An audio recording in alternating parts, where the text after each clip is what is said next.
Hey, level two dancers, it's Mr. Casey. I miss you so much. Our Fridays have always been my joy, gateway to the weekend. Although, look at my hair. There's no hairstylist available. So sooner or later, you're going to see me in a bandana.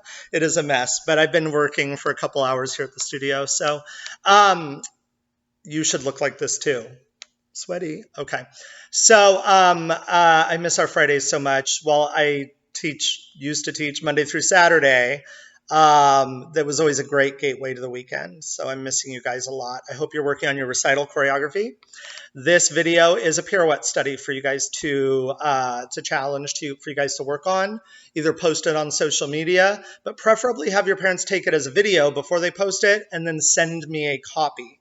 They have my business email. I would love to give you some critical feedback and some one-on-one time via videos. Even if we're just videoing a conversation back and forth, that's better than no connection whatsoever. So this pirouette study is for level 2A, 2B, teen 1 and 2. Anybody above those levels could do this, and in fact would be a great extra pirouette combination for them to study. Level 1, I would stay away from this. We're still working at the bar with certain vocabulary and grammar within the material that I'm going to give right now. So I wouldn't necessarily push. If you want to do it and want to try it, fine. Couldn't hurt.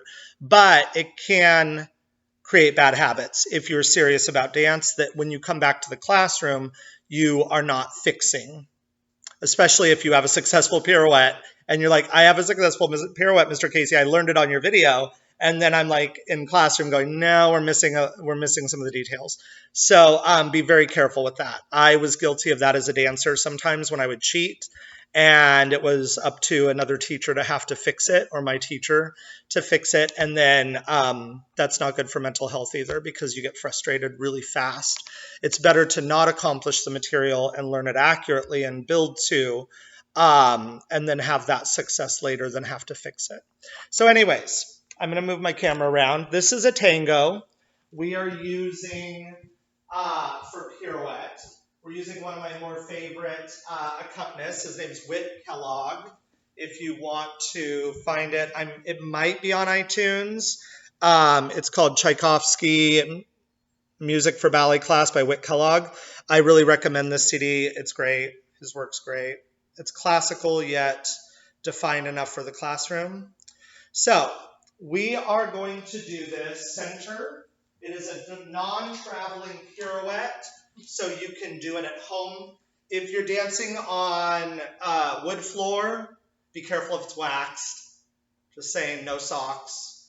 Try to do your ballet shoes, period, the end. You can take the time to put them on if you want to study a pirouette. If you're doing it on linoleum or kitchen floor, probably the best. No carpet. Carpet is not intelligent for pirouette, because if you go up incorrectly in your ankle, you're going to twist it. And there's worse things than twisting it. So please do stay away from carpet with anything pirouette related, unless it's a simple releve and you're trying to find your balance. That's different. Then sure, do it on the carpet. That's fine. But put your ballet shoes on. Ideally, this lesson follows one of your class lessons, one of your videos at the bar. This should not be necessarily just picked up, I'm bored, let's do a pirouette. Try to, even if you don't have the time to take a full class, or even the discipline. Discipline's hard. I'm going through that as a dancer right now, of being disciplined enough to do the work. That's part of the challenge. But do a couple of plie combinations, tendus, rondejambs, releves, to get your body aware before you approach this material, okay? I've been in the studio for a little over an hour and 15 minutes working, so I feel a little bit more lubricated, but aware of my space. However, I could still have done more before I approach this. Point is, don't approach pirouette by itself. It should be coming from your class material. So I'm going to face front so you can follow me back ways. We're in fifth, and we're just going to do a little bit of a preparation. 7 and 8, it's a tendu, fifth plie. Arm comes from below to go forward. It's complicated because you're using your shoulder, your back, your stomach, your ribs. You have to really be aware of your technique in your body, and of course your plie. From there, we're going to spot to the side, and we're just going to do a quarter turn releve passe. Tendu, plie, quarter turn releve passe, tendu, plie, manège. So we're turning in a circle. 2, 3, 2, up. Should close behind, so therefore the left is then ready to go automatically. From there, quarter, quarter, quarter, quarter, quarter, quarter, quarter, quarter, we go into halves. Half right, half left, and then we go to full right, full left, all from 5th position. I will give you a progression after we do that with the music. So, this is a tango. It's a little slow because you're supposed to be trying to balance your passe.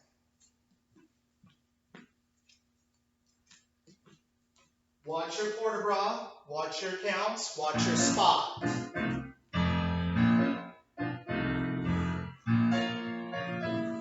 Spot. Up, up, down. Tendu. Look. Finding that spot. Up, up, down. Don't be in a rush, there's no hurry. And press. Up, up, down. Tendu. Press. Up, we're ready to go left. Side. Prep. Turn. And the turn is relative. It's not really a turn, it's a releve. Releve done well with the arm closing and spotting is going to get you up to go. While turns are considered pirouettes, pirouettes are considered turns. They're really not. They're releve balances that spin. Little technique, deep plies, high releves, ribs, shoulders, hips, all in one line. So we'll go on to our half turns.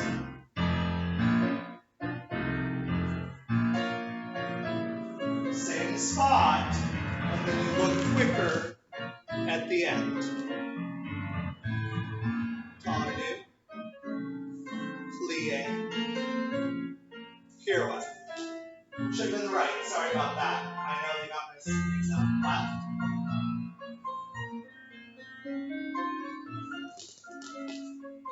Still left.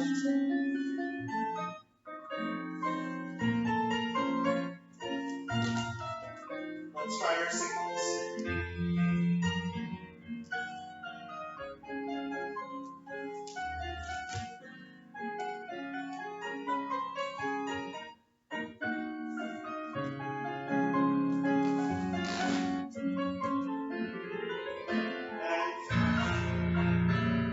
So, apologies for mixing my leg up. I messed my combination up more than you guys mess my combinations up usually. So be aware of that it is always right, right, right, right, left, left, left, left, or right, right, left, left, right, and left. Technique pointers. Try to make sure that when you're in your plie, I'm opening, I'm not, you should actually be in a closed fifth, but I'm doing this so you can see it. That knee is over the big toe. This knee is over the big toe. My hips are stacked with my shoulders and rib cage, so that when this leg is closed, everything's still in a straight line. You have to have the strength from your releve combination to pop that heel up, pop, quick and sharp. That is calf strength. Pulling that heel under, pushing the body weight up, trying to stay in a straight line so that when you start to move in a circle, your body is held. So just be aware of that heel lift. Try not to sneak into it slowly. Definitely don't spin out. I'm from Central Oregon. We've spun out a lot in mud puddles growing up as a little boy and hunting and fishing. Don't do that. It's not going to help your vehicle. Can be fun, but in this case, it also could break your ankle. So be aware of that. The progression. After you've done that right, left, probably 4 times, I would do the combination 4 sets. 8 if you're a diehard. If you're really like, I'm going to be a dancer, I'm going to make this work on my body, do it 8 times. It's not a long combo. The progression to it would be 4th position. So instead of doing 5th position releve, we'd be doing tendu, little bit of a rondejong. I'm going to turn sideways. And now you're in that 4th position as opposed to 5th. From there, doing your same quarter, 5th front. Side, carry behind, up, 5th, etc. So, and that should have been 5th back. I think I said 5th front. So, let's try it with the music in the 4th position. There's slight technical variances because you're in a wider position, but generally most dancers say it's easier because it's easier to separate your weight.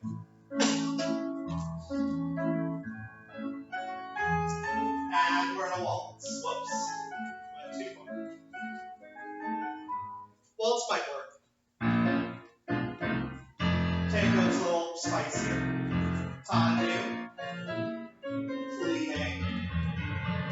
Quarter. Closing behind.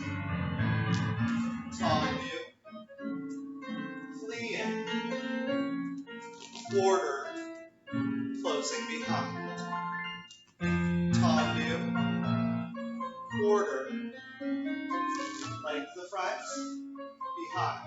The problem with quarters is this back leg has to go up at a diagonal left.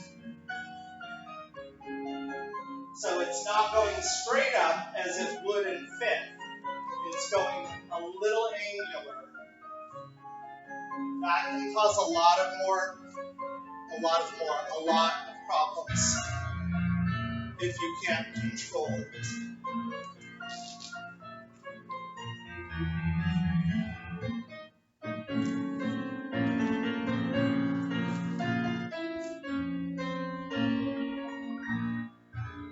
We'll go through the halves and the fulls together from 4th, but just remember, there's really no reason to try doubles yet.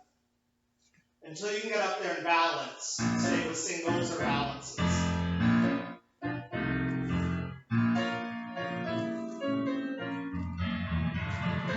Half. Same leg. Right leg is out.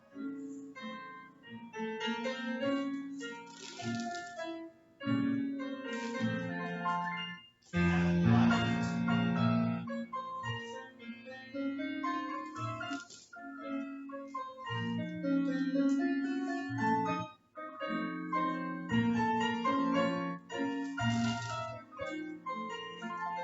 And single.